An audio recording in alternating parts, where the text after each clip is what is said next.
karanasan ko na ang maternity ay hindi luxury item. Necessity. Sapagkat pag lumaki ang tummy mo, automatic. Hindi mo na alam kung anong susuotin mo. Oo, binili ka na talaga ng damit. Itong huli, medyo natakot kami. Region or yung bansang pinanggalingan po ng ating mga baset. And isa po sa kanyang collection sa Retablo de Santa Columba, that is 18,000 pieces na 45 days lamang po pinupuntahan. Then mamaya po, after nyo dito, babalik tayo sa taas para sa tatlong pinakamalalaking puzzle. So ito po yung pinakamaliit. 5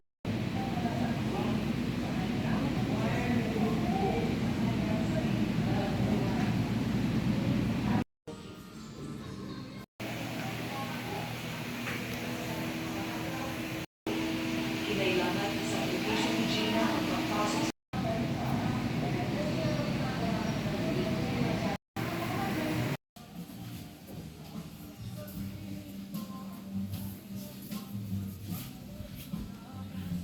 Sample to every week. So ayan, enjoy po.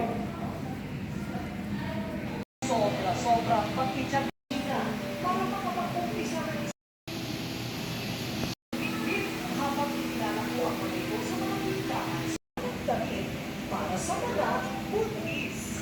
Napansin ko naman ang masyadong maternity dress ng mga 1998. Kung nyo dyan sa gilid, nandiyan po ang the first puzzle ni Gina, ang Mickey Mouse puzzle from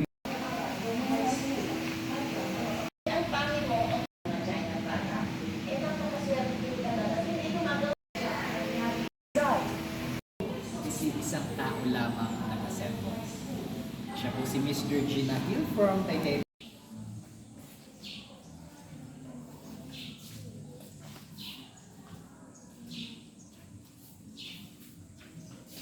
So yan, after doon, pwede pong doon sa billboard picture si baby. Dito pa.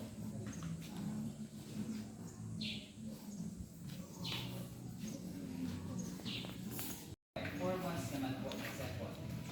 Mas maikli po yung time ng pag-assemble pero mahirap pa rin po siya dahil more on safe colors lalo na po yung white and green and everything.